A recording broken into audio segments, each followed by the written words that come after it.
I used to have true belief in Allah until I saw some random atheist videos. It created a lot of questions in my mind about Allah, that whether He is listening to me or not. The scientific things which are written in the Quran, whether it is written by Allah or someone very knowledgeable wrote it. I'm suffering from these types of questions in my mind, and I would like to request you to reply to my message so that I can get a relief from this problem. The question posed by Rizwan Ahmed from Dhaka, Bangladesh is a common phenomena, because nowadays you find on the internet, the whole world has become a global village, and you find on the social media, there are various platforms in which there are missionaries working and they're attacking Muslims. There are Christian missionaries, there are other missionaries, there are atheists who try and attack Islam and take out faults in the Quran, ask questions which confuse a Muslim, and there are many Muslims who get confused, and from them, many of them even leave the deen. Though compared to the 2 billion Muslims, the numbers are very small, but even if few go, it is a disaster. So what is the solution? These people, these atheists, and those who attack Islam, who are critics of Islam, they pose such questions which is difficult for a normal Muslim or even for a pious Muslim to reply, because these are specialized questions and should be answered only by those who are specialized in answering to the non-Muslims.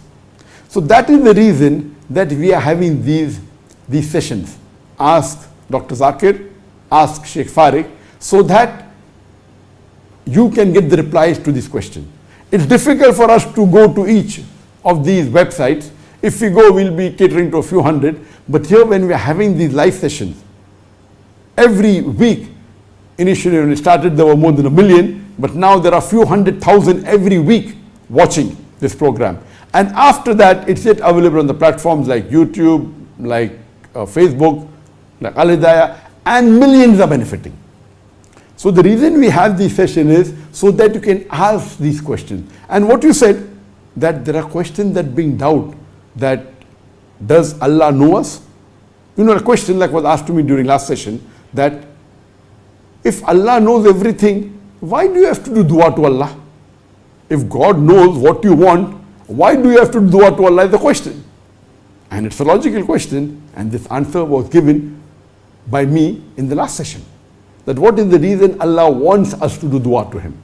Even though He knows what you want, then there may be questions like, who created Allah?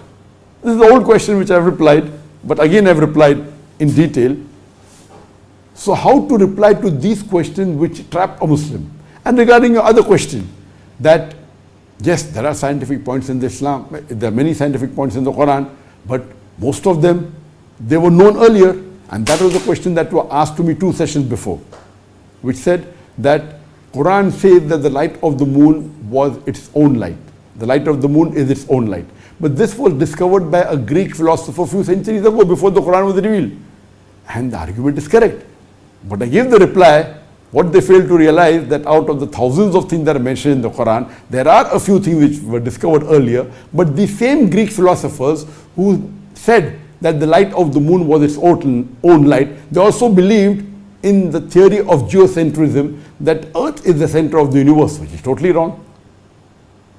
They also believed that the Earth circled around the sun, which is totally wrong. So imagine someone picking up various things and only selecting that which is right and not copying that which is wrong. It cannot be possible. And I explained in the theory of probability. So these questions, when are posed, and when you try and find on the Google, yes, there was a Greek philosopher said that, that means that Quran is nothing unique. But then I gave the reply, there's theory of probability, that the chances of it being right is how much. And I gave the reply, which you can listen to my answer, which I gave 2 sessions earlier. So these questions that attack Islam have to be replied by someone who specialized in replying to the atheist, someone who specialized in replying logically to the non-Muslims. So that is the reason we have these sessions, Ask Dr. Zakir, in which 30% of these questions we pick up are mainly dealing with these non-Muslims who attack Islam and take out faults in the Islam to deviate the Muslims, and how to reply. 30% may be logical questions asked by Muslims who may not know the reply, and we reply to that. 30% may be questions on fiqh, and maybe 10% may be on pure comparative religion, quoting the Quran, the Vedas, etc. So these question answer session basically answers to most of these questions. So the two questions that you posed, I already replied. What I would suggest to you, brother, is that you hear and watch all my sessions. You know, this is going on for more than 2 years. There are 10 seasons, and this is the 5th session. Each season I have, on average, approximately 6 sessions. Sometimes it has 9. So totally already more than 60 plus Ramadan would be 70 sessions have been taking place. And each session I reply about 15, sometimes 20. So more than 1,000 questions have been answered. And very few are repetition, less than 5%. So if you watch the answers to these 1,000 questions, inshallah, if not all, almost all your queries would be answered.